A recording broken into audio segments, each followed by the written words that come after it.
হযরত ওমর রাদিয়াল্লাহু তাআলা আনহু বলতেছেন, শোনো, তোমার আর আমার মধ্যে এই বিবাদ নিরসনের জন্য তৃতীয় আরেকজনকে তুমি বিচারক হিসাবে মানো। একজন ওই সময় মুসলিমদের মধ্যে কেমন ন্যায় পরায়ণতা ছিল, সে তার পক্ষে বা বিচারের জন্য, সালিশ করার জন্য বিচারক হিসাবে নিযুক্ত করে নাই। সে একজন মুসলমান, তার নাম হলো শুরাইহ। বলতেছে, খলিফা, আমার আর আপনার মাঝে এই বিবাদ নিরসনের জন্য শুরাইহ যেই ফয়সালা দিবে আমি মেনে নিব। খলিফাতুল মুসলিমিন বললেন, হ্যাঁ ঠিক আছে, আমরা যদি আমাদের দেশের বড় কোনো নেতার ব্যাপারে এইরকম সালিশ দেওয়ার সুযোগ পাই, সালিশ করার, তাইলে আমার নেতা উনি আসলে কি হকদার নাকি না হক, নাকি উনি জালেম, ওইটা দেখবো না, যে ওনার বিরুদ্ধে বিচার চাইবে তার ঠ্যাং ভেঙে দিয়া বলবো, স্যার আপনিই ঠিক। ঠিক কিনা বলেন? শুরাইহ কি করছে? শুরাইহ এইবার দুইজনের কথাই সুন্দরভাবে শুনছে। বিচারকের জন্য এটা একটা শিক্ষা, নবীজির এক হাদিসের মধ্যে আসছে, সে বাদী বিবাদী উভয়ের কথা সম গুরুত্ব সহকারে শুনবে, এরপরে ন্যায় পরায়ণতার ভিত্তিতে সে ফয়সালা দিবে। এখন উনি দুইজনের কথাই শুনছে, শোনার পরে বলতেছে, খলিফাতুল মুসলিমিন আপনি কি চান? বলে, আমি তো ঘোড়াটা ফেরত দিতে চাই। বলতেছে, আপনি ঘোড়া ফেরত দিবেন এবং ফেরত নিতে বাধ্য, তবে আপনি যখন ঘোড়া কিনেছিলেন ঘোড়ার অবস্থা কেমন ছিল? বলে, যখন দেখছি তখন তো ভালো ছিল, কিনছি যখন ভালো ছিল, যখন বাজার থেকে বাহিরে নিয়ে গেলাম দেখলাম এই সমস্যা। বলে, খলিফাতুল মুসলিমিন ফেরত নিতে বাধ্য, তবে আপনি যেমন ঘোড়া কিনেছেন তেমনটা তাকে ফেরত দিতে হবে। খলিফাতুল মুসলিমিন চুপ। একটু পরে বলতেছে, হ্যাঁ এটাই ন্যায় বিচার। এটাই কি বলেন? ন্যায় বিচার। এখন রায় দিছে, এটা কি খলিফার পক্ষে গেছে না বিপক্ষে গেছে? গোটা দুনিয়ার মধ্যে দেখবেন প্রধান বিচারক রায় যদি রাষ্ট্রপ্রধানের বিপক্ষে যায়, একেবারে চাকরিও শেষ, জীবন যাওয়ার আশঙ্কা, দেশান্তর হয়ে যেতে হবে। ঠিক কিনা বলেন? কিন্তু খলিফাতুল মুসলিমিন ওমর কি করলেন? সাথে সাথে বলতেছে, এটাই ন্যায় বিচার, তুমি আজকেই চলে যাও, কুফার প্রধান বিচারকের আসন খালি, আমি শিলমোহর মাইরা দিলাম, তোমার নিয়োগ দিয়ে দিলাম, আজকেই তুমি চলে যাও, আমার পক্ষ থেকে তোমাকে আজকে থেকে প্রধান বিচারকের দায়িত্ব দিয়ে দেওয়া হলো। এরা ন্যায় বিচার কইরা পাইছে পুরস্কার, আর আমরা ন্যায় বিচার করলে পাই তিরস্কার। আলা মুহাম্মাদিন ওয়া আলা আলি মুহাম্মাদ কামা বারাকতা আলা ইব্রাহিম ওয়া আলা আলি ইব্রাহিম ইন্নাকা হামিদুম মাজিদ। بلغ العلا بكماله كشف الدجى بجماله حسنت جميع خصاله صلوا عليه وآله। আমরা আল্লাহর মহব্বতে একটু জিকির করি, আর যে কয়জনই আছি আমরা একটু এক জায়গায় একত্রিত হয়ে জমা হয়ে সামনের দিকে একটু আগায় আগায় বসি, মিশে বসি, তাহলে সুন্দর হবে। অল্প মানুষ হইলেও আল্লাহ তাআলা এর মধ্যে বরকত দান করবে ইনশাআল্লাহ। তো জবান খুলে জিকির করি, লা ইলাহা ইল্লাল্লাহ, লা ইলাহা ইল্লাল্লাহ, লা ইলাহা ইল্লাল্লাহ, লা ইলাহা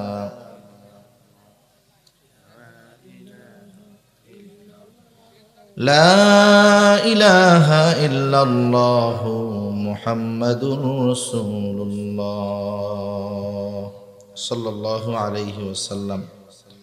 বেশপুর পশ্চিম পাড়া রেল লাইন সংলগ্ন জামে মসজিদের উদ্যোগে আয়োজিত পঞ্চম বার্ষিক ওয়াজ মাহফিলের সম্মানিত শ্রদ্ধেয় সভাপতি হাফেজ মাওলানা আনিসুর রহমান সাহেব, প্রধান অতিথি, বিশেষ অতিথিবৃন্দ সহ সম্মানিত শ্রদ্ধেয় উলামায়ে কেরাম, সামনে উপস্থিত মুরব্বিয়ানে কেরাম, সমবয়সী যুবক বন্ধু, স্নেহের ছোট ভাই এবং মাইকের আওয়াজ যত দূর যায় পর্দার অন্তরালে অবস্থানরত মা ও বোন, দয়াময় আল্লাহ রব্বুল আলামিনের দরবারে অগণিত শুকর যে মহান মালিক আমাদের হায়াতে বরকত দিয়ে সুস্থ রেখে তার মহান হুকুম মাগরিবের নামাজ আদায়ের পরে হাদিসের ভাষায় জান্নাতের বাগানে আসার বসার, কিছু কথা বলবার এবং শ্রবণ করবার সুযোগ যে মহান মানিব দান করেছেন, সে মহান মনিবকে খুশি করার জন্য মোহাব্বতের সাথে জবান খুলে অন্তর থেকে আমরা একবার কালিমাতুশ শুকর পাঠ করি, আলহামদুলিল্লাহ।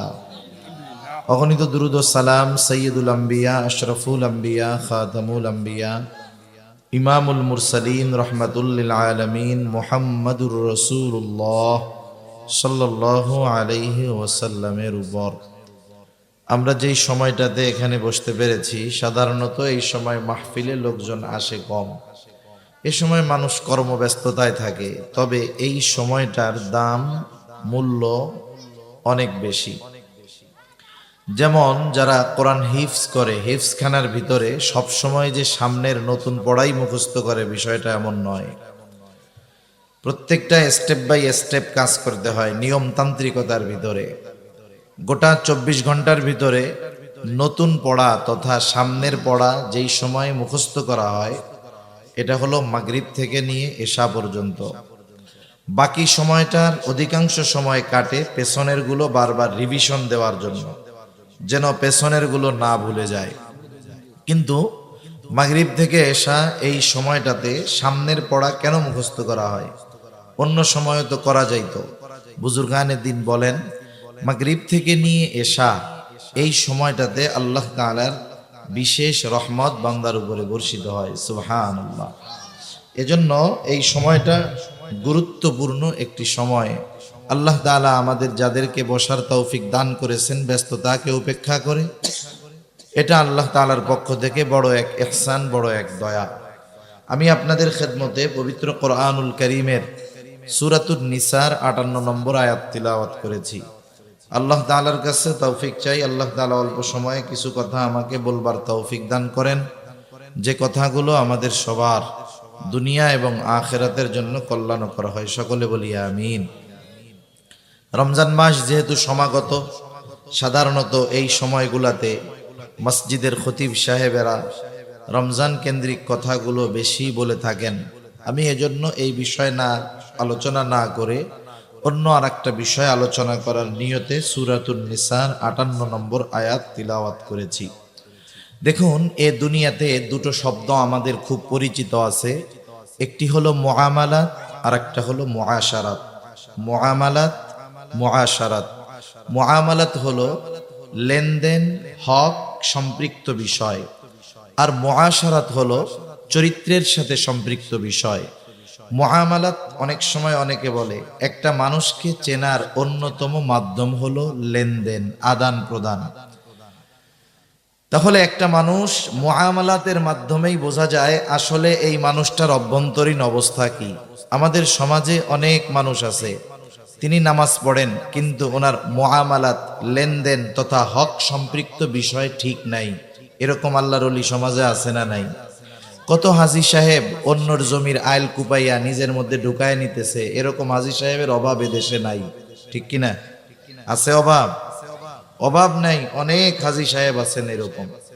একটা জিনিস চিন্তা করে দেখেন, তাহলে মুআমালাত এটা হক সম্পৃক্ত বিষয়, আর মুআশারাত চরিত্রের সাথে সম্পৃক্ত বিষয়। একটা দিন একটা ঘন্টায় অথবা একটা দিন শুধু আলোচনা করে মুআমালাত সম্পৃক্ত বিষয়গুলো পূর্ণ আলোচনা করা অসম্ভব। আমি আপনাদের খেদমতে একটা দুইটা বিষয় আলোচনা করার জন্য পবিত্র কোরআনুল কারীমের ওই আয়াতটা ও রাসূল আকরাম সাল্লাল্লাহু আলাইহি ওয়াসাল্লামের অগণিত হাদিস থেকে একটা হাদিস পাঠ করেছি। আল্লাহ তাআলা এই আয়াতের মধ্যে মুআমালাতের অন্যতম গুরুত্বপূর্ণ দুইটি বিষয়কে আল্লাহ তাআলা উল্লেখ করেছেন। ইমাম শাফিঈ রাহমাতুল্লাহি আলাইহি এই দুইটি বিষয়ের আলোকে বলেন, এই সূরাতুন নিসার 58 নম্বর আয়াতে আল্লাহ তাআলা যেই দুটো বিষয়ের কথা উল্লেখ করেছেন, এই দুইটা বিষয় যদি কোনো মুমিনের মধ্যে পরিপূর্ণভাবে পাওয়া যায়, তাহলে মুআমালাত সম্পৃক্ত অন্যান্য বিষয় এমনিতেই তার মধ্যে চলে আসবে। সুবহানাল্লাহ। আল্লাহ তাআলা কি বলতেছেন? আল্লাহ তাআলা এই দুইটা বিষয়কে খুব সুন্দর ওয়াজ হিসাবে অভিহিত করেছেন। প্রথমে আল্লাহ তাআলা বলতেছেন, তিনি নির্দেশ দিচ্ছেন, এরপরে বলতেছেন কতই না সুন্দর ওয়াজ আল্লাহ তাআলা তোমাদেরকে করলেন। আল্লাহ তাআলা কি বলেন? আল্লাহ বলেন, ইন্নাল্লাহা ইয়া'মুরুকুম আন তু'আদ্দুল আমানাতি ইলা আহলিহা ওয়া ইযা হাকামতুম বাইনান নাসি আন তাহকুমু বিল আদল ইন্নাল্লাহা নি'ম্মা ইয়া'iদুকুম বিহি ইন্নাল্লাহা কানা সামিআম বাসীরা। আল্লাহ তাআলা বলেন, নিশ্চয়ই আল্লাহ তোমাদেরকে আদেশ দিচ্ছেন, নির্দেশ দিচ্ছেন। নির্দেশটা হলো আন তুআদ্দুল আমানাতি ইলা আহলিহা, যে আমানত তোমরা তার হকদারের কাছে ফিরায়া দাও।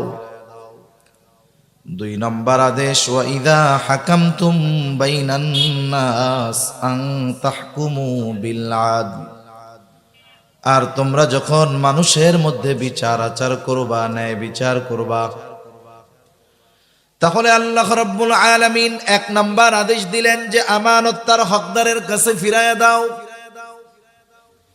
এই আয়াতের শানে নুজুল যদি আমি আপনাদের খেদমতে বলতে চাই, লম্বা সময় চলে যাবে। এই আয়াতটা যেই কারণেই নাজিল হোক না কেন, মুফাসসিরিনে কেরাম বলেন এখানে সব ধরনের আমানত উদ্দেশ্য।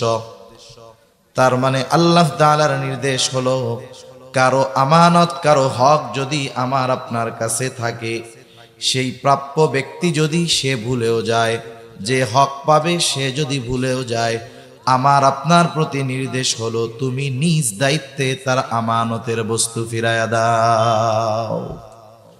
একজন আমার কাছে পায় কিন্তু তার মনে নাই, আমার মনে আছে, সে ভুলে গেলেও এটা আমাকে নিজ দায়িত্বে ফেরত দিতে হবে। আমাদের সমাজে অনেক মানুষ আছে, একটা উদাহরণ দেই আর কি। একজন বাজারে গেছে, বাজারে যাওয়ার পরে দোকানদারের কাছে গেছে, বাজার যা নেওয়ার নিয়েছে, এখন আসার সময় বলতেছে এটা আমার বাকি খাতায় লিখে রাখো, আমার নামে খাতায় লিখে রাখো। দোকানদার তো একা, তার কাছে অনেক মানুষ, অনেক ক্রেতা আসে, সে লিখতে ভুলে গেছে, তার আর মনে নাই। 10 দিন পর এই লোক গেছে যে দেখেন তো খাতায় আমার নামে কোনো বাকি আছে নাকি। দোকানদারের তো লিখতে মনে নাই, খাতা উল্টায় পাল্টায় দেখে কোনো বাকি কোনো কিছু ওনার নামে লেখা নাই। না ভাই, কোনো কিছু বাকি লেখা নাই আপনার নামে। লেখা নাই মানে উনি পাবে না, বিষয়টা এমন নাকি? পাবে, কিন্তু উনি ভুলে গেছে, লিখতে মনে নাই, কিন্তু এর তো মনে আছে। এখন শয়তান আইসা ওয়াসওয়াসা দেয়, ওর যেহেতু মনে নাই, লেখাও নাই, তাইলে দেওয়াও লাগবে না। অথচ দায়িত্বটা হলো আমার, সে আমার কাছে পায়, সে ভুলে যাক, আমাকে নিজ দায়িত্বে তার হকটা ফিরায় দিতে হবে, এটাই হলো নিয়ম। সেই বস্তুটা যদি আমানতের বস্তু হয় তাহলে বিষয়টা আরো জটিল, কারণ আমানতদারিতা এটা হলো মুমিনের ভূষণ। আমানতদারিতা শুধুমাত্র আমল সম্পৃক্ত একটি বিষয় এমনটা নয়, বরং নবীজি জানায় দেন আমানতদারিতা হলো ঈমান সম্পৃক্ত বিষয়। একজনের ঈমান ঠিক আছে, আমলে কিছু ত্রুটি আছে, আল্লাহ তাআলা চাইলে মাফ করে দিতে পারে। কিন্তু একজনের ঈমানে যদি ত্রুটি থাকে, যেই সমস্ত বিষয় ঈমানের সাথে সম্পৃক্ত, এই রকম বিষয়গুলোর মধ্যে যদি ত্রুটি থাকে, তাহলে তার আমল নষ্ট হয়ে যাওয়ার সম্ভাবনা আছে।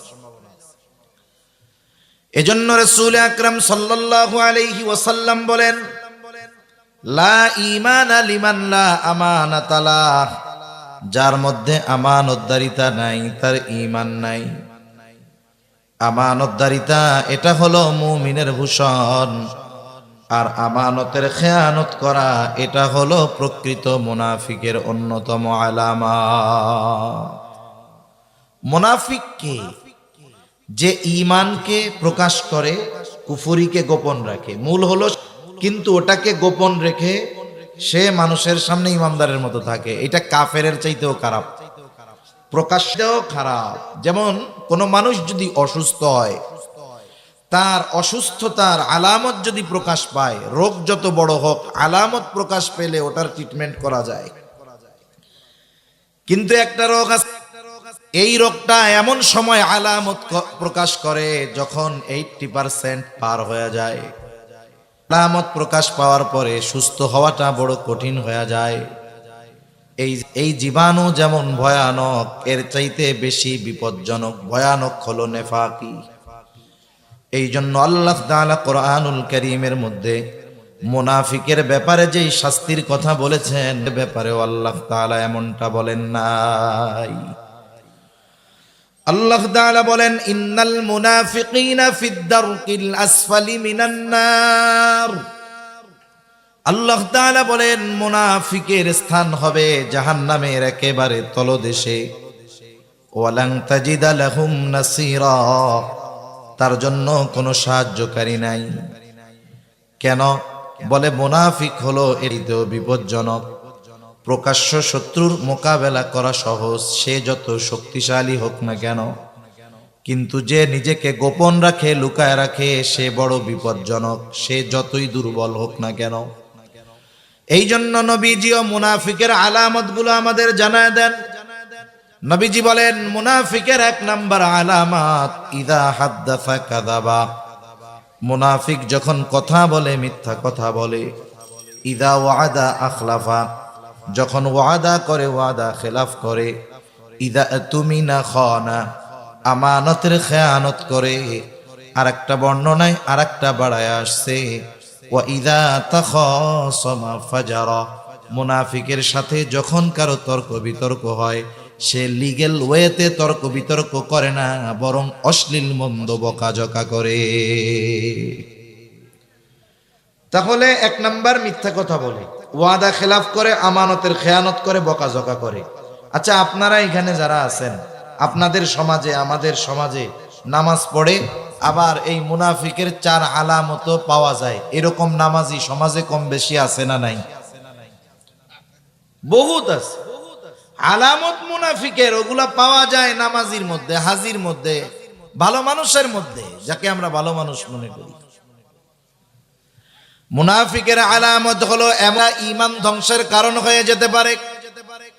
এই জন্য এই আলামত গুলো যদি মুমিনের মধ্যে থাকে, ধুয়ে মুছে সাফ করে ফেলার দরকার। তাহলে এই মুনাফিকের আলামত গুলোর মধ্যে অন্যতম একটি আলামত হলো ইদা তুমিনা খানা, আমানতের খেয়ানত করা। আর মুমিন আমানতের হেফাজত করবে, এটাই তো মুমিনের ভূষণ।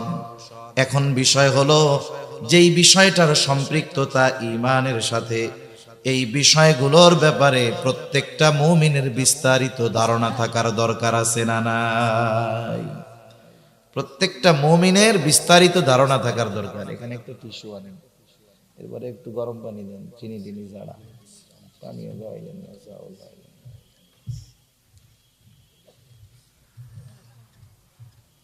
তাহলে আমাদের উচিত এই বিষয়গুলো আমাদের মধ্য থেকে কি করা? বের করে ফেলা।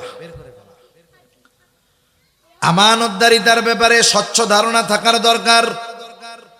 আমানতদারিতার ব্যাপারে স্বচ্ছ ধারণা না থাকার কারণে অনেক মুমিন অনিচ্ছায় আমানতের খেয়ানত করে ফেলে। মনে করেন একটা মানুষের এই জ্ঞান নাই, এটা জানা নাই যে আগুনে হাত দিলে পুড়ে যায়, সে জানে না। কিন্তু বলেন তো, না জেনে সে যদি আগুনের মধ্যে হাত দিয়ে দেয়, আগুন কি বলবে নাকি? উনি তো জানে না, পোড়ানোর দরকার নেই, বলবে না পুড়ে যাবে? আমানতদারিতার বিষয় আমাদের জানা জরুরি ছিল, আমরা জানি নাই বিধায় ওই ধরনের কাজ করলে যে খেয়ানত হবে না, বিষয়টা এমন নয়। এই জন্য এই বিষয়গুলোর ব্যাপারে স্বচ্ছ ধারণা আমাদের সকলের থাকার দরকার। তাহলে আসেন আমরা একটু জানি, যেই কয়েকটা আমার জেহেনে আসে, মনে আসে, আমি সেই কয়েকটা বলবো। 1 নাম্বার, আমানতদারিতা হয় লেনদেনের মধ্যে, আদান প্রদানের মধ্যে। একজন আমার আপনার কাছে আমানত রেখেছে, দায়িত্ব হলো হুবহু আমানতের ওই বস্তুটাকে হেফাজত করা। আমানত আর সাধারণ জমা, এই দুইটার মধ্যে মাসালাগত তফাৎ আছে। কেউ যদি আমাকে আপনাকে বলে, হুজুর এই টাকাটা আপনার কাছে আমানত রাখলাম, 1000 টাকার পুরান একটা নোট, আমি যদি চিন্তা করি বাজার থেকে এই টাকাটা দিয়া বাজার করে নিয়ে যাই, পরে চাইলে তাকে নতুন আর একটা নোট দিয়ে দিব, যদি সে আমানত রাখে তাহলে আমার আপনার এই অধিকার নাই তার ওই পুরান নোটটা খরচ করে ফেলা, বরং যেটাই আমানত রেখেছে সেটা ছেঁড়া হোক আর নতুন হোক, ওইটাই হুবহু আমাকে আপনাকে সংরক্ষণ করতে হবে। এটাই হলো আমানতদারিতা। আমি অনেক আগের মানুষের কথা বলবো না, একেবারে নিয়ারেস্ট নিকটবর্তী অতীতের কিছু মানুষের কথা বলি। যেমন আল্লামা শাহ আহমদ শফি রহমাতুল্লাহি আলাইহির পরে হাটহাজারীর মুহতামিম ছিলেন আল্লামা ইয়াহইয়া রহমাতুল্লাহি আলাইহি। খুব বুজুর্গ একজন মানুষ। উনি মারা যাওয়ার পরে ওনার ব্যাগের মধ্যে ছেলেরা যখন খুঁজতেছে কি পাওয়া যায় কি আছে, খুঁজে দেখতেছে কয়েকটা কাগজের মধ্যে প্যাকেটের মধ্যে কিছু কিছু লোকের আমানত আছে। কোন তারিখে আমানত রাখছে, কে রাখছে, এমনও আমানত ওনার কাছে রাখা আছে, তার নাম ঠিকানা সব আছে, কিন্তু তার মোবাইল নাম্বার নাই, কারণ এত আগে রাখছে, ওই সময় মোবাইলই ছিল না। হুবহু যেইটা রাখছে ওই রকম টাকা পয়সা ওই প্যাকেট করে রাখছে। কিছু কিছু টাকার মধ্যে ফাঙ্গাস পড়ে গেছে এতকাল থাকার কারণে। সেজন্য আমানতের বিষয়টা একটু ব্যতিক্রম। কারো আমানত যদি আমার আপনার কাছে থাকে, সেটা আমানতের বস্তু হোক আর সাধারণ হকের বস্তু হোক, আমার আপনার উচিত এই বিষয়গুলো যথাযথভাবে মালিককে ফিরায় দেওয়া, ঠিক কিনা বলেন? সেজন্য সাধারণত লেনদেনের ক্ষেত্রে এই বিষয়টা আমাদের কম বেশি জানা আছে, এজন্য এটা আর লম্বা করব না। 2 নাম্বার, আমানতদারিতা হয় কথার মধ্যে, কথাও কিন্তু আমানত হয়। রাসূল আকরাম সাল্লাল্লাহু আলাইহি ওয়াসাল্লাম বলেন, ইযা হাদ্দাসা আর-রাজুলু থুম্মা ইলতাফাতা ফাহিয়া আমানাতুন।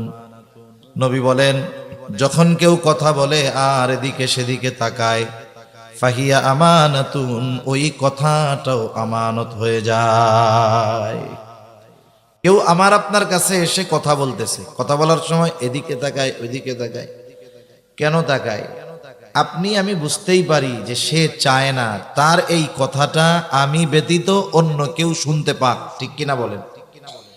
কিছু বলা লাগবে না, শুধু ডানে বামে তাকিয়ে কথা বলেছে, অটোমেটিকলি ওই কথাটা আমার আপনার কাছে আমানত, আমি অন্য কারো কাছে আর বলতে পারবো না। কিন্তু আমাদের অভ্যাসের ব্যতিক্রম। কেউ যদি বলে, হুজুর আপনার কাছে বললাম, আপনি আর কারো কাছে কিন্তু বইলেন না, কাজ সারা। সে আমার আপনার চোখের আড়াল হওয়ার আগে আরেকজনের কাছে না বললে আমার পেটে আর কথাটা হজম হয় না, পেটের মধ্যে পুটপুট শুরু হয়ে যায়। লোকটা চোখের আড়াল হওয়ার আগে আরেকজনকে ডাক দিয়া বলি, শোনো লোকটা আমারে কি বলছে জানো? বলে না। বলে খুব বিশ্বাস করে আমাকে, আমার কাছে এই কথাটা বলছে, কারো কাছে বলতে মানা করছে, আমি শুধু তোমারে কইলাম, তুমি কিন্তু কাউরে কইও না। ও কি চিন্তা করবে, হুজুরেও তো বলছিল কারো কাছে না বলার জন্য, তাহলে একজনের কাছে মনে হয় বলা জায়েজ আছে, এই জন্য হুজুর আমার কাছে কইছে, আমিও একজনের কাছে কই। ও এবার আরেকজনকে বলবে, হুজুর কি মিথ্যা বলে নাকি না? বলে হুজুর আমাকে অমুকের ব্যাপারে এই কথাটা বলছে, আমারে খুব বিশ্বাস করে, আমি শুধু তোমারে কইলাম, তুমি কাউরে কইও না। ও আরেকজনের কাছে বলবে, আমি তোমারে কইলাম, তুমি কাউরে কইও না। এইভাবে যেই কথাটা শুরুতে একজনের কাছে আমি বলছি আমি একজনের কাছে, দুপুর হইতে হইতে ওই কথাটা পৌঁছায় গেল 100 জনের কাছে। বলেন তো খেয়ানত কি একটা আছে নাকি 100টা হয়ে গেছে? এখন কথা হইল 100 খেয়ানত কেমনে হইল, কেন হইল? বলে 100 খেয়ানত হওয়ার কারণে দায়ী হলাম আমি। এই জন্য নবীজি বলেন, দুনিয়াতে কেউ যদি কোনো ভালো কাজের সূচনা করে, নেক কাজের সূচনা করে, ওই ভালো কাজ, নেকের কাজ দুনিয়াতে যতদিন চলে, যত মানুষ করে, ওই শুরু করনেওয়ালা কবরে শুয়ে শুয়ে ওর ওই ভালো কাজের প্রতিদান পেতে থাকে। আবার দুনিয়াতে কারো দ্বারা যখন কোনো মন্দ কাজের সূচনা হয়, ওই মন্দ কাজ দুনিয়ায় যতদিন চলে, যতজন করে, নবীজি বলেন সকলের গোনা ওই প্রথম যে শুরু করেছে তার আমলনামায় যোগ হয়ে যায়। এরপরে নবী বলেন, পৃথিবীতে যত হত্যাকাণ্ড ঘটে, কারণবিহীন হত্যাকাণ্ড, বিনা কারণে যত হত্যাকাণ্ড ঘটে, অন্যায়ভাবে যত হত্যাকাণ্ড ঘটে, সকল হত্যাকাণ্ডের গোনা আদম আলাইহিস সালামের ওই সন্তান যার দ্বারা প্রথম হত্যাকাণ্ড সংগঠিত হয়েছে তার আমলনামায় যোগ হতে থাকে। কিয়ামত পর্যন্ত যতগুলা হবে সবগুলার গোনা সমপরিমাণ ওর আমলনামায় যোগ হবে। কেন? বলে এই পৃথিবীতে সর্বপ্রথম অন্যায়ভাবে হত্যাকাণ্ড তার দ্বারা শুরু হয়েছে। এখন আমি প্রথমে বলার কারণে 100 জনের কাছে পৌঁছাইছে, তাহলে আমি বলছি 1 জনের কাছে, কিন্তু আমার গুনাহ হবে কমপক্ষে 100টা খেয়ানতের। এই জন্য এই বিষয়গুলো সতর্ক থাকার দরকার। আবার অনেক সময় এটাও বুঝতে হবে কোন কথা আমানত আর কোন কথা আমানত নয়। সাধারণত একটা মানুষের যদি ন্যূনতম কমন সেন্স থাকে, বুদ্ধি থাকে, কথা বলার পরে সে বুঝতে পারে এই কথাটা গোপন রাখা দরকার নাকি এই কথাটা বলে দেওয়া দরকার। মনে করেন একজন ওয়াজ টোয়াজ শুনে গেছে, বিসমিল্লাহ, শুনে গেছে, যাওয়ার সময় একজন ওনারে বলতেছে, চাচারে বলতেছে, ডানে বামে তাকায় এরকম বলছে, চাচা চাচা আমি আজকে ওই বাড়িতে চুরি করবো চাচা। এখন চাচা মনে করতেছে কি ওয়াজ যে হুজুর করলো, ডাইনে বামে তাকাইয়া বলল যে আমি ওই বাড়িতে চুরি করবো, তাহলে তো কথাটা আমানত হয়ে গেছে। এখন যদি আমি বাড়িওয়ালারে বইলা দেই হবে খেয়ানাত, আর যদি না বলি বাড়িওয়ালার বাড়ি চুরি হয়ে যাবে, বিপদ আছে না নাই? এখন বলেন তো, আপনার কাছে কেউ যদি গোপনে এসে এমন কোনো কথা বলে যেই কথার দ্বারা মানুষের ক্ষতি হবে, ইসলামের ক্ষতি হবে, দেশের ক্ষতি হবে, এই ধরনের কথা গোপন রাখা যাবে না বলে দিতে হবে? সতর্ক করে দিতে হবে, এগুলো বলা দরকার।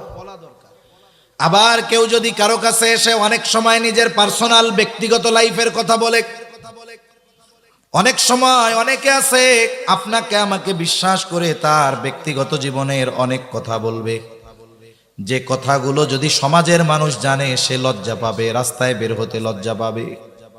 আবার কিছু বিষয় আছে মানুষ বলতে না পারার কারণে কিন্তু হার্ট অ্যাটাক করে।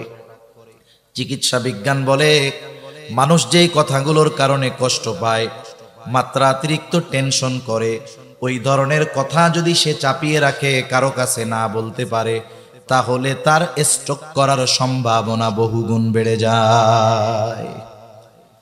এখন মনে করেন আমার আপনার কাছে আইসা একজন গোপনে তার সব কথা বলছে, কিছু পারিবারিক কথা বলছে, মনে করেন কথাবার্তা এমন অবস্থায় গেছে বউ দইরা তারে পিটাইছে কথার কথা। এ সমাজে অনেক আছে, আমাদের কাছে অনেক সময় মেসেজ দিয়া বলে, ফোন দিয়া বলে, হুজুর এইরকম সংসার করতেছি, বলতে পারি না কারো কাছে, আপনাদের কাছে বলি, বললে একটু বুকটা হালকা হয়, নাহলে কার কাছে বলবো? এগুলো তো আর বন্ধু বান্ধবের কাছেও বলা যায় না, ওগুলার দিয়েও বিশ্বাস নাই, বইলা দিবে মানুষের কাছে। এখন বলেন এইরকম একটা কথা আমার আপনার কাছে বলছে, কেন বলছে? আমাকে বিশ্বাস করে, আমার প্রতি আপনার প্রতি আস্থা আছে, এই জন্য তার এই ব্যক্তিগত লাইফের একটা কথা আমার আপনার সাথে শেয়ার করছে।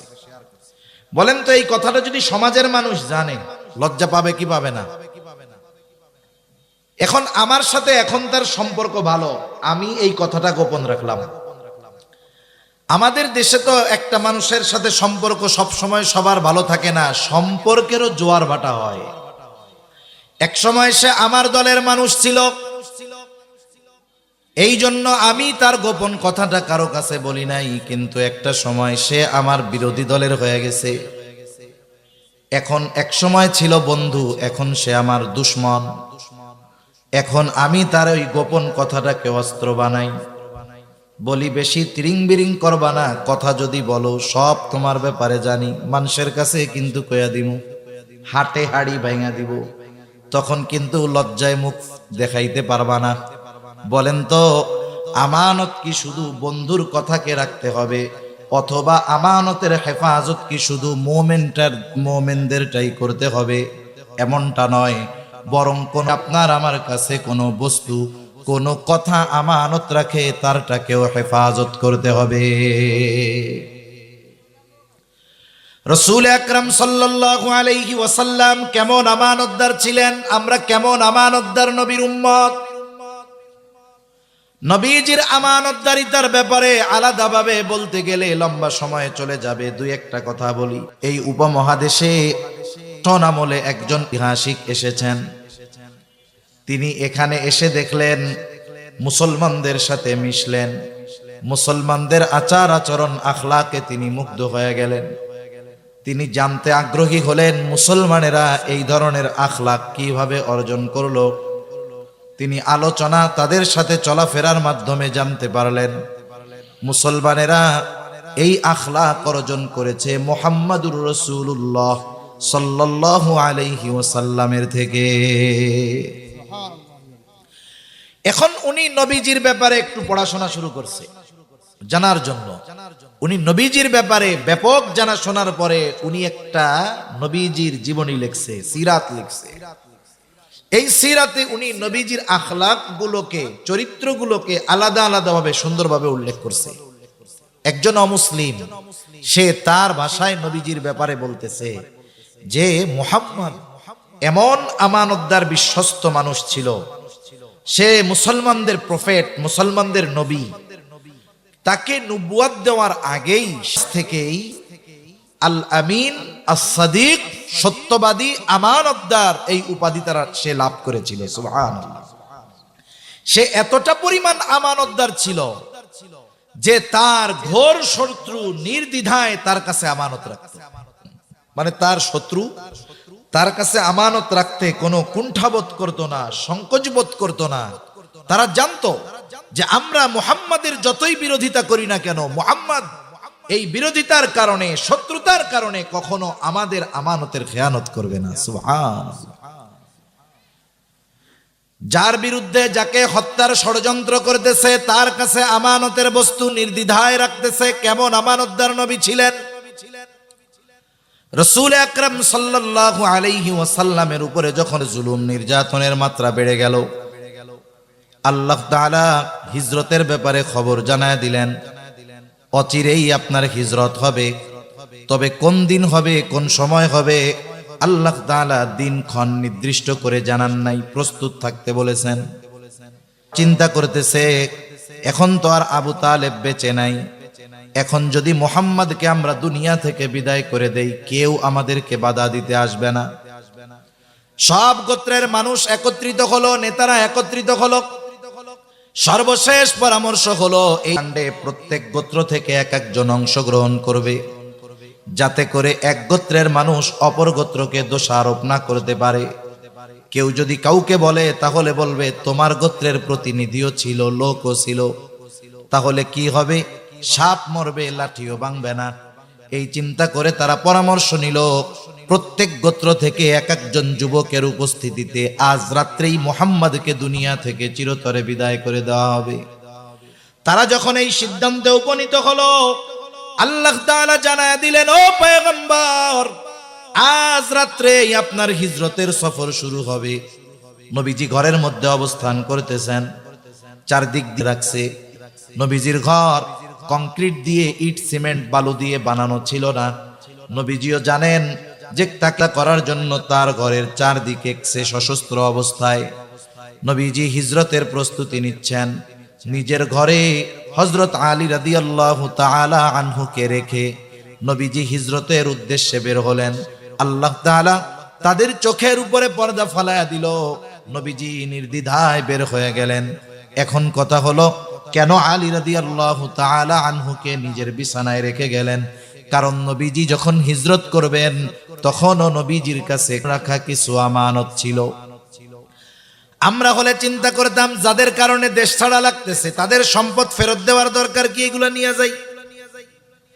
কিন্তু নবীজি যাদের কারণে হিজরত করা লাগতেছে, দেশ ছাড়া লাগতেছে, মক্কা থেকে মদিনায় চলে যাওয়া লাগতেছে, নবীজি মদিনায় গেছেন আল্লাহ তাআলার নির্দেশ, ঠিক আছে, কিন্তু দৃশ্যমান কিছু কারণ আছে। নবীজি যখন মক্কা থেকে মদিনায় যান, এর দৃশ্যমান কারণগুলোর মধ্যে অন্যতম কারণ হলো অতিরিক্ত অত্যাচার, জুলুম। নবীজি যখন মদিনার উদ্দেশ্যে রওনা হয়েছেন, বারবার নবীজি কাবার দিকে ফিরে তাকায়, বায়তুল্লাহর দিকে তাকায়। নবীজির দু চোখ দিয়ে অশ্রু পড়তেছে। আর নবীজি বলতেছেন, ও মক্কা, আমি তোমার বুকে অতিবাহিত হয়েছে আমার শৈশব, কৈশোর, যৌবন। ও মক্কারে, আমি তো কখনো তোমাকে ছেড়ে যেতে চাই নাই, কারণ তোমার বুকেই আছে বাইতুল্লাহ, আল্লাহর ঘর। কিন্তু তোমার বুকে বসবাসকারী কিছু সন্তান আমাকে তোমার কাছে থাকতে দিল না। তাহলে কত কষ্ট, কত ব্যথা, এটা নিয়ে নবীজি মদিনার উদ্দেশ্যে হিজরত করেছেন। যাদের কারণে এই মদিনায় হিজরত করতে হচ্ছে, এই মুহাব্বতের কাবা মক্কা ছেড়ে যেতে হচ্ছে, তাদের আমানত, তাদের সম্পদ নবীজির কাছে আছে। আর নবীজি ওই সম্পদ যথাযথভাবে তাদের কাছে ফিরিয়ে দেওয়ার ব্যবস্থা করে এরপরে সফর শুরু করেছেন। সুবহান। এটা একজন মানুষ, আমরা বলতেছি আমাদের দ্বারা বলা সহজ, আমরা শুনতেছি আমাদের দ্বারা শোনাও সহজ, কিন্তু ওই পর্যায়ের আমানতদারিতা অর্জন করা এটা আমাদের জন্য বাস্তবেই অনেক কঠিন। এমন আমানতদার নবীর উম্মত আমরা, এই জন্য আমাদেরকেও আমানতদার হওয়ার দরকার। তাহলে এক নাম্বার জানলাম, লেনদেনের মধ্যে আমাদের আমানতদারিতা অর্জন করতে হবে। 2 নাম্বার, কথার ক্ষেত্রেও আমানতদারিতার প্রমাণ দিতে হবে।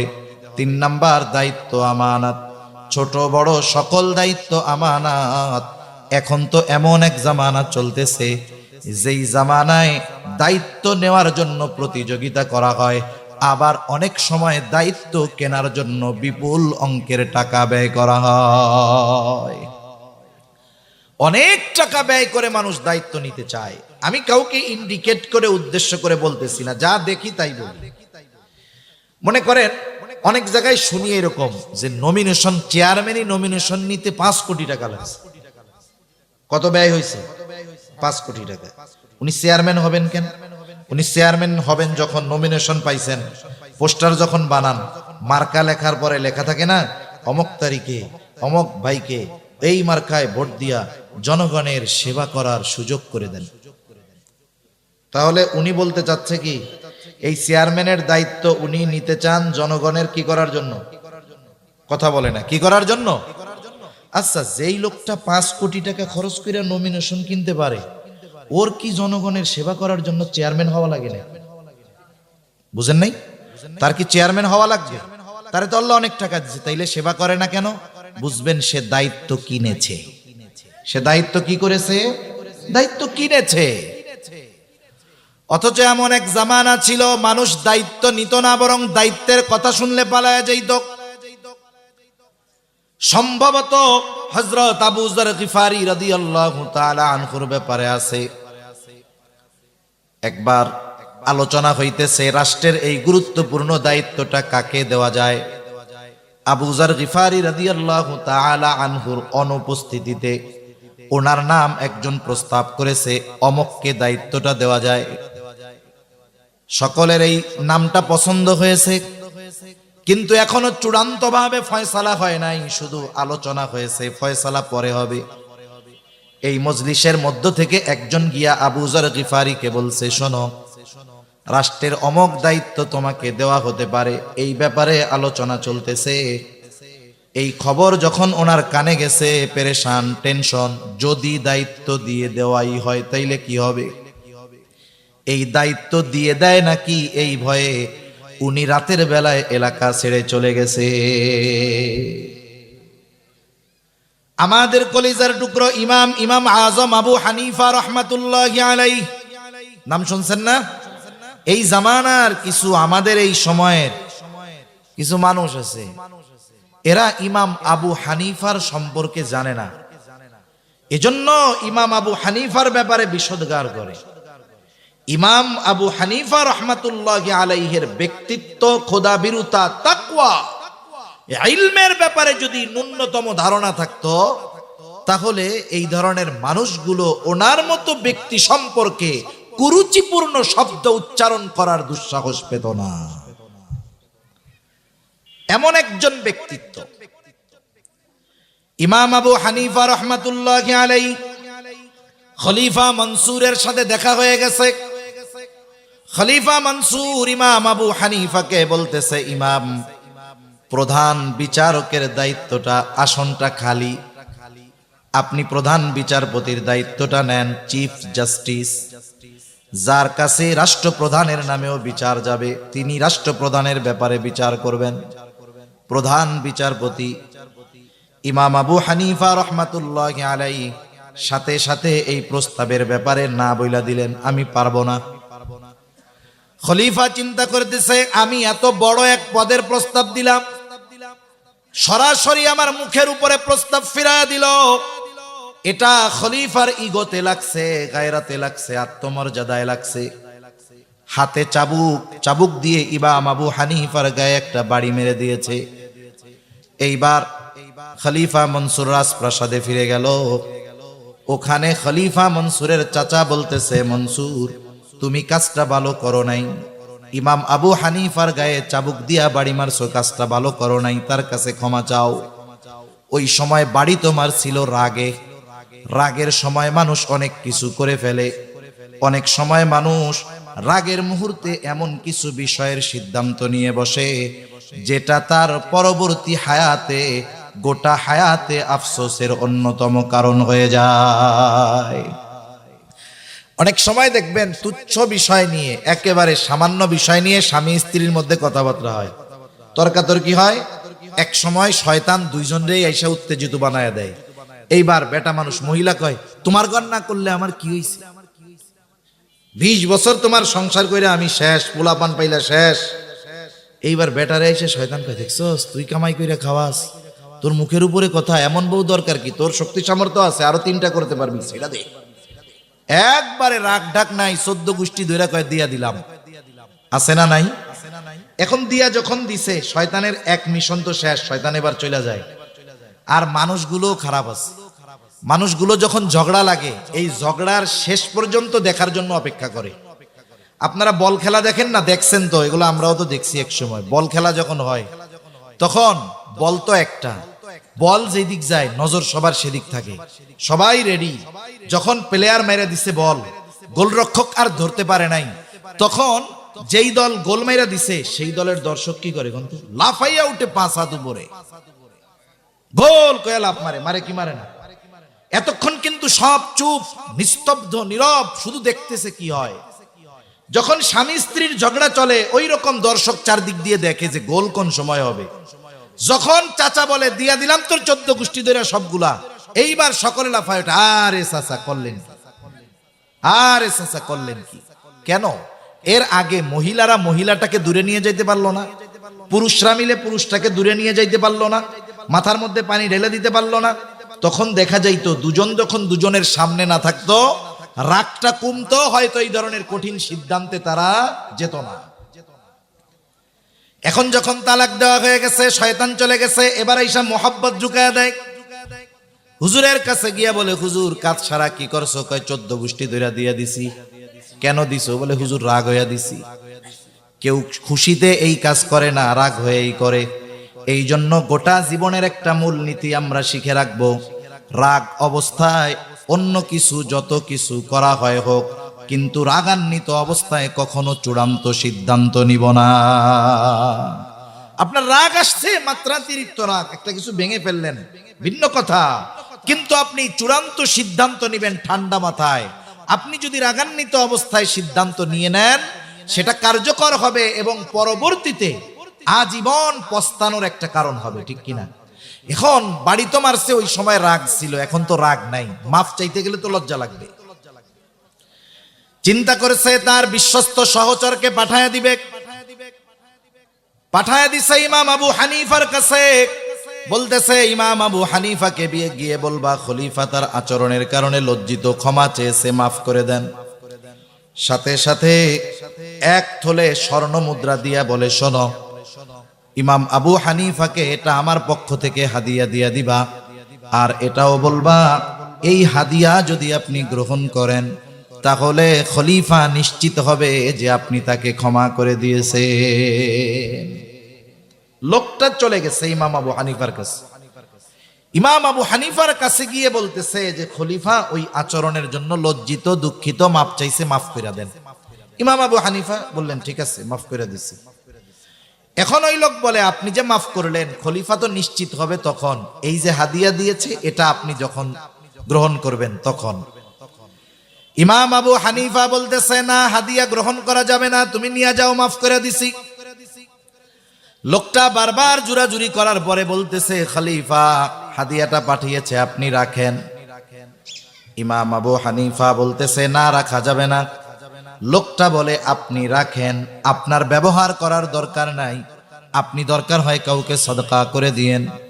ইমাম আবু হানিফা বলতেছে, তোমার কাছ থেকে রাখার পর এটা আমি সদকা করলাম নাকি নিজে ব্যবহার করলাম সেটা বিষয় নয়, বরং তোমার খলিফা জানবে ইমাম আবু হানিফা আমার হাদিয়া গ্রহণ করেছে, এটাই হবে মূল বিষয়। এজন্য রাখা যাবে না, ফেরত নিয়ে যাও। লোকটা আরো জোরাজুরি করতেছে। এইবার ইমাম আবু হানিফা বলতেছে, তোমার খলিফা আমাকে এত হাদিয়া দিল, পেল কোথায়? কোন রাষ্ট্রের পরিচালক ওই রাষ্ট্রের সম্পদের মালিক নয়, বরং রক্ষণাবেক্ষণের দায়িত্ব তাকে দেওয়া হয়েছে। এজন্য আমাদের দেশের সিস্টেম যেটা, মেম্বারের একটা সম্মানী ভাতা আছে না নাই? চেয়ারম্যানের, এমপি সাহেবের, মন্ত্রীর, প্রাইম মিনিস্টারের, রাষ্ট্রপতি, প্রত্যেক দেশে এই সিস্টেম আছে। আফসোস কি জানেন? কি ক্যামেরন যেন এটার নাম, এই বলতেছে আমি প্রধানমন্ত্রিত্ব ছাইড়া দিব। কেন? বলে আমি এই প্রধানমন্ত্রীর দায়িত্ব নেওয়ার পরে আমার সংসারের খরচ চালাইতে পারতেছি না। মন্ত্রী বলতেছে আমি প্রধানমন্ত্রিত্ব ছেড়ে দিব। কেন? বলে আমি যা পাই এ দিয়ে আমার পরিবারের খরচ চলে না। আর আমাদের দেশে কোনো মতে মেম্বার একটা হইতে পারলে হইছে। 5 বছর আগে গাছতলায় বাড়ি ছিল, 5 বছর পরে 5 তলা, মাশাআল্লাহ। কোথায় গেছে অবস্থা, কোথায় আমানতদারিতা? ইমাম আবু হানিফা বলতেছে, শোনো, খলিফাকে রাষ্ট্রের পক্ষ থেকে যেই পরিমাণ ভাতা দেওয়া হয়, ভাতা, ওর বাইরে একটা টাকা নিজের কাজে ব্যবহার করার অনুমতি নাই। যেহেতু উনি রাষ্ট্রীয় কোষাগার থেকে এটা দিয়েছে, এটা আমাকে দেওয়া তার জন্য বৈধ হবে না।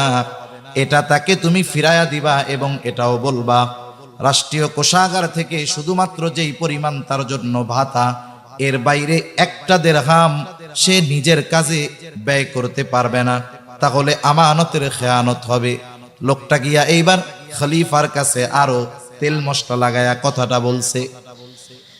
এইবার খলিফা এতটা রাগান্বিত হলো, খলিফা এবার ফোর্স পাঠায় দিছে, যাও ইমাম আবু হানিফাকে জেলখানার মধ্যে আটকায় দাও, আটকায় রাখো।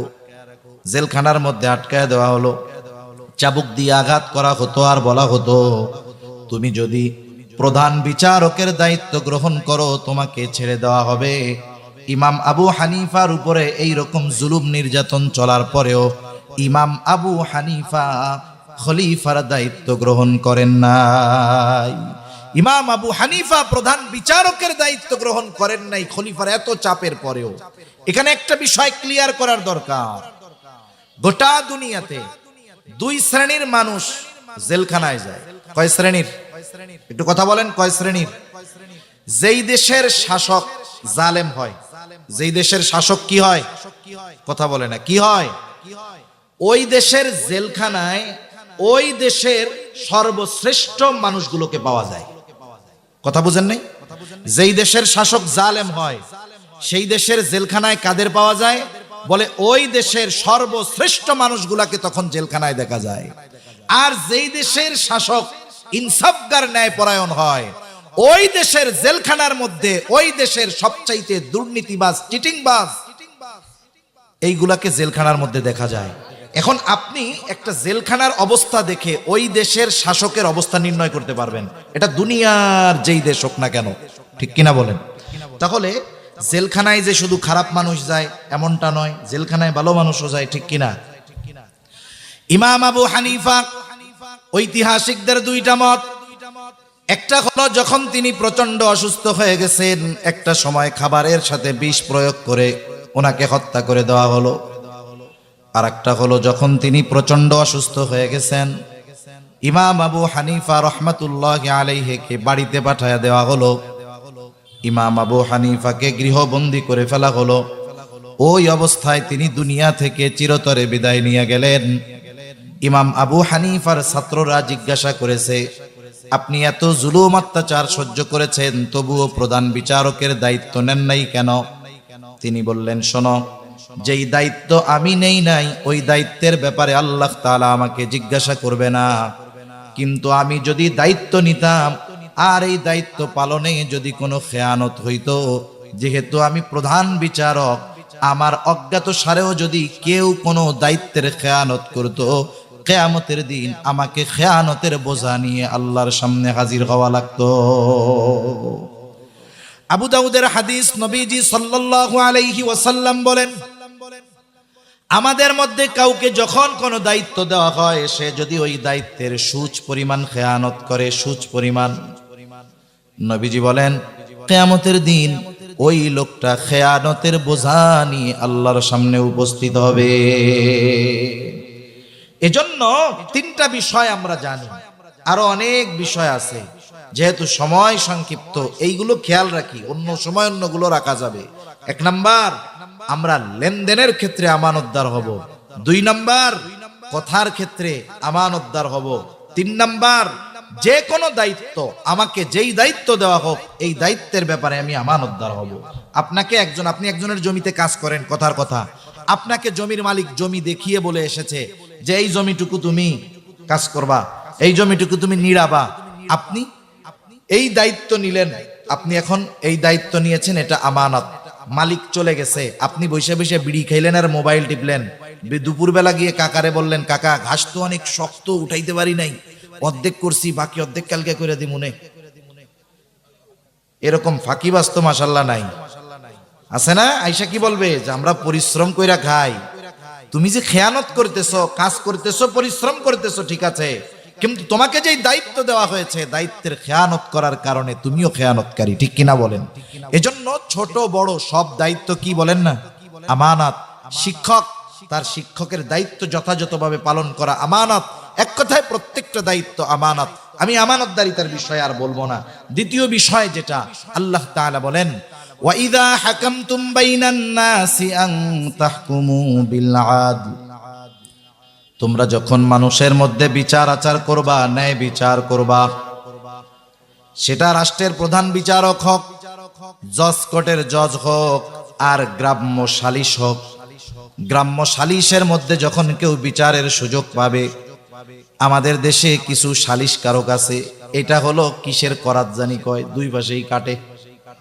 হ্যাঁ, রামের করাত, যাইতেও কাটে, আসতেও কাটে, আছে না? মনে করেন সালিশ হবে, বাদী বিবাদী, বাদীর কাছে যায় বলে যে শোনো, অভিযুক্ত দিছো, আমরা কিন্তু ওরে 5 লাখ জরিমানা করে দিব, 2 লাখ আমাকে দিতে হইব। ও চিন্তা করে 3 লাখ পাইলে তো হইছে। আবার এবার বিবাদীর কাছে যায়, শোন তোর জরিমানা তো 10 লাখ করার সিদ্ধান্ত হয়েছে, আমাকে 2 লাখ দিস, 5 লাখ করে দিব। এই জায়গাও খাইলো, এই জায়গাও খাইলো। এরকম ন্যায় বিচারক তো আলহামদুলিল্লাহ নাই। সেজন্য একজন যদি 2 জন মুমিনের মধ্যেও ফয়সালাকারী হিসাবে তাকে নির্ধারিত করা হয়, এমনি 2 জনের মধ্যে দ্বন্দ্ব বাঁধছে, 2 জন আমাকে ডাক দিয়ে বলতেছে, ভাই আমাদের এই সমস্যাটা, এই বিবাদটা আপনি একটু মীমাংসা করে দেন। আমি যদি দেখি যে এখানে একজন আমার আপনজন, আমি যদি তার পক্ষে যাই, বলেন তো ইনসাফ হবে? আল্লাহ রাব্বুল আলামিন বলেন, ওয়ালা ইয়াজরিমান্নাকুম শানাআনু কওমিন আলা আল্লা তা'দিলু ই'দিলু হুয়া আকরাবু লিত্তাকওয়া। আল্লাহ রাব্বুল আলামিন বলেন, কোন কওমের প্রতি বিদ্বেষের কারণে, শত্রুতার কারণে তাদের ব্যাপারে কোনো সময় অবিচার করা যাবে না। তার মানে আমার শত্রুও যদি আমার কাছে ন্যায় বিচারের আশায় আসে, আমাকে শত্রু এই কারণে তার উপরে অবিচার করা যাবে না, বরং ওই জায়গাটাতেও আমাকে ন্যায় বিচার করতে হবে। আমি 2টা ঘটনা বলে শেষ করে দিব। নামাজ মনে 8টায় না, 8টায় নামাজ। প্রথমত দেখেন, খলিফাতুল মুসলিমিন হযরত ওমর রাদিয়াল্লাহু তাআলা আনহু বাজারে গেছে। বাজারে গিয়ে একজন ঘোড়া কিনছে। গেছে কে? বলে খলিফাতুল মুসলিমিন ওমর রাদিয়াল্লাহু তাআলা আনহু। কে তিনি?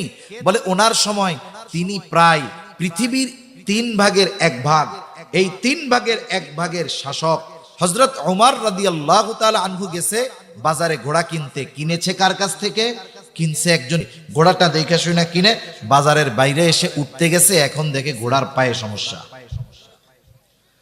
আবার তিনি বাহির থেকে ফিরে আসতেন বাজারের মধ্যে, বলতেছে তোমার ঘোড়ায় সমস্যা, তোমার ঘোড়া তুমি ফেরত নাও, আমার ঘোড়া ভালো, আপনি বড় ঘোড়া কিনছেন। আর খলিফাতুল মুসলিমিন বলে না, তোমার ঘোড়া ভালো না। দুইজনের মধ্যে তর্ক বিতর্ক লেগে গেছে। এইবার হযরত ওমর রাদিয়াল্লাহু তাআলা আনহু বলতেছেন, শোনো, তোমার আর আমার মধ্যে এই বিবাদ নিরসনের জন্য তৃতীয় আরেকজনকে তুমি বিচারক হিসাবে মানো। একজন ওই সময় মুসলিমদের মধ্যে কেমন ন্যায় পরায়ণতা ছিল, সে তার পক্ষে বা বিচারের জন্য, সালিশ করার জন্য বিচারক হিসাবে নিযুক্ত করে নাই। সে একজন মুসলমান, তার নাম হলো শুরাইহ। বলতেছে, খলিফা, আমার আর আপনার মাঝে এই বিবাদ নিরসনের জন্য শুরাইহ যেই ফয়সালা দিবে আমি মেনে নিব। খলিফাতুল মুসলিমিন বললেন, হ্যাঁ ঠিক আছে, আমরা যদি আমাদের দেশের বড় কোনো নেতার ব্যাপারে এইরকম সালিশ দেওয়ার সুযোগ পাই, সালিশ করার, তাইলে আমার নেতা উনি আসলে কি হকদার নাকি না হক, নাকি উনি জালেম, ওইটা দেখবো না, যে ওনার বিরুদ্ধে বিচার চাইবে তার ঠ্যাং ভাঙা দিয়া বলবো, স্যার আপনিই ঠিক। ঠিক কিনা বলেন? শুরাইহ কি করছে? শুরাইহ এইবার দুইজনের কথাই সুন্দরভাবে শুনছে। বিচারকের জন্য এটা একটা শিক্ষা, নবীজির এক হাদিসের মধ্যে আসছে, সে বাদী বিবাদী উভয়ের কথা সম গুরুত্ব সহকারে শুনবে, এরপরে ন্যায় পরায়ণতার ভিত্তিতে সে ফয়সালা দিবে। এখন উনি দুইজনের কথাই শুনছে, শোনার পরে বলতেছে, খলিফাতুল মুসলিমিন আপনি কি চান? বলে, আমি তো ঘোড়াটা ফেরত দিতে চাই। বলতেছে, আপনি ঘোড়া ফেরত দিবেন এবং ফেরত নিতে বাধ্য, তবে আপনি যখন ঘোড়া কিনেছিলেন ঘোড়ার অবস্থা কেমন ছিল? বলে, যখন দেখছি তখন তো ভালো ছিল, কিনছি যখন ভালো ছিল, যখন বাজার থেকে বাহিরে নিয়ে গেলাম দেখলাম এই সমস্যা। বলে, খলিফাতুল মুসলিমিন ফেরত নিতে বাধ্য, তবে আপনি যেমন ঘোড়া কিনেছেন তেমনটা তাকে ফেরত দিতে হবে। খলিফাতুল মুসলিমিন চুপ। একটু পরে বলতেছে, হ্যাঁ এটাই ন্যায় বিচার। এটাই কি বলেন? ন্যায় বিচার। এখন রায় দিছে, এটা কি খলিফার পক্ষে গেছে না বিপক্ষে গেছে? গোটা দুনিয়ার মধ্যে দেখবেন প্রধান বিচারক রায় যদি রাষ্ট্রপ্রধানের বিপক্ষে যায়, একেবারে চাকরিশাহী জীবন যাওয়ার আশঙ্কা, দেশান্তর হয়ে যেতে হবে। ঠিক কিনা বলেন? কিন্তু খলিফাতুল মুসলিমিন ওমর কি করলেন? সাথে সাথে বলতেছে, এটাই ন্যায় বিচার, তুমি আজকেই চলে যাও, কুফার প্রধান বিচারকের আসন খালি, আমি শিলমোহর মাইরা দিলাম, তোমার নিয়োগ দিয়ে দিলাম, আজকেই তুমি চলে যাও, আমার পক্ষ থেকে তোমাকে আজকে থেকে প্রধান বিচারকের দায়িত্ব দিয়ে দেওয়া হলো। এরা ন্যায় বিচার কইরা পাইছে পুরস্কার, আর আমরা ন্যায় বিচার করলে পাই তিরস্কার। এবার একটা হাদিস বলে আলোচনা শেষ। নবীজি সাল্লাল্লাহু আলাইহি ওয়াসাল্লামের কাছে একজন মহিলা চুরি করছে, তার ব্যাপারে বিচার আসছে। মহিলা হলো কুরাইশ বংশের মাখজুম গোত্রের মহিলা। কুরাইশ বংশের তিনটা গোত্র ছিল সবচাইতে প্রসিদ্ধ। একটা হলো হাশেমি, যেই গোত্র হলো পৃথিবীর সর্বশ্রেষ্ঠ গোত্র। আমার আপনার নবী এই গোত্রে জন্মগ্রহণ করেছেন, কুরাইশ বংশের হাশেমি গোত্র। আরেকটা হলো উমাইয়া, আরেকটা হলো মাখজুম। এই মাখজুম গোত্রের মহিলা একজন চুরি করছে। কুরাইশ বংশের মহিলা, গোত্র ভিন্ন কিন্তু বংশ তো কুরাইশ, চুরি করছে। এখন সাহাবা একরাম চিন্তা করতেছে, নবীজি ভিতরে চিন্তা করতেছে, নবীর বংশের মহিলা চুরির কারণে যদি হাত কাটা যায়, তাইলে দেখ নবীর বংশের এই যে মহিলারা চুরি করে বেড়ায়। আমাদের সমাজে অনেক সময় আসে না, মোল্লা হোক মুন্সি হোক আর যে হয় তা হোক, এক বংশের একজন মানুষ চুরি করছে, আমাদের অভ্যাস কি, এখন ওইটা মনে করেন মুন্সি গোষ্ঠীর বা মোল্লা গোষ্ঠীর একটা ছেলে চুরি করছে, আমরা ওই চোরের এই চুরিটার ব্যাপারে সকলকে অপবাদ দেই। মানুষরে কি বলি? ও তোমরা তো চোরের বংশের মানুষ। এখন চুরি তো করছে সে, আপনি যখন গোটা বংশ ধরে উল্লেখ করলেন চোর, অপবাদ দিলেন। ইসলাম থাকলে 80টা বেতের বাড়ি দেওয়া হইতো। ইসলাম থাকলে কয়টা দেওয়া হইতো? বেতের বাড়ি। এই যে অপবাদ দিলেন, এতে আপনার কবিরা গুনাহ হয়েছে।